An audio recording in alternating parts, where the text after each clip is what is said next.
की 102 सीटों पर आज मतदान हो रहा है। ये लोकसभा सीटें 21 राज्यों और केंद्र शासित प्रदेशों की है। कहे तो उत्तर प्रदेश, बिहार, पश्चिम बंगाल की चुनिंदा सीटों के साथ उत्तराखंड, तमिलनाडु और अरुणाचल प्रदेश की सभी सीटों पर पहले ही फेज में चुनाव पूरी तरह से निपट जाएंगे। इस चरण के मतदान से ही काफी हद तक 2024 की तस्वीर साफ हो जाएगी।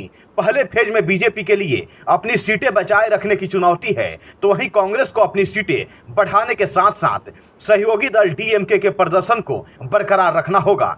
पहले फेज में ही बीजेपी की अगुवाई वाले एनडीए और कांग्रेस नेतृत्व वाले इंडिया गठबंधन की परीक्षा होनी है।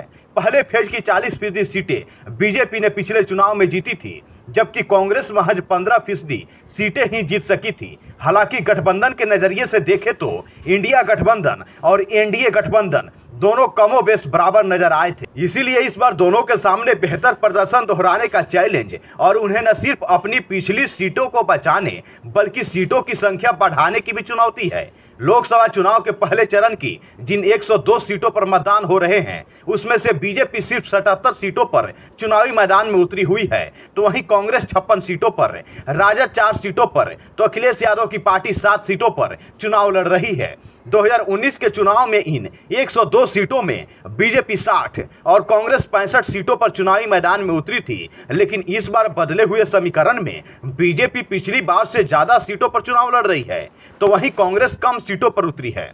पिछले लोकसभा चुनाव में पहले फेज की इन 102 सीटों में से बीजेपी 60 सीट पर लड़कर 40 सीटें जीती थी, जबकि कांग्रेस 65 सीट पर लड़कर मात्र 15 सीटें ही जीत सकी थी, तो वहीं डीएमके 24 सीटों पर लड़कर 24 सीटें जीती थी। इसके अलावा 23 लोकसभा सीटें अन्य ने जीती थी। 2019 के चुनाव में इन सीटों का जीत का अंतर काफी कम था, लेकिन इस बार जो ओपिनियन पोल सामने आया है, उसमें पहले फेज के चुनाव में बीजेपी को जोरदार झटका लगने वाला है, तो वहीं कांग्रेस को इस बार पिछले साल के मुकाबले काफी बेहतर वापसी होने वाली है, क्योंकि बीजेपी से इस बार आम जनता काफी नाराज दिखाई पड़ रही है।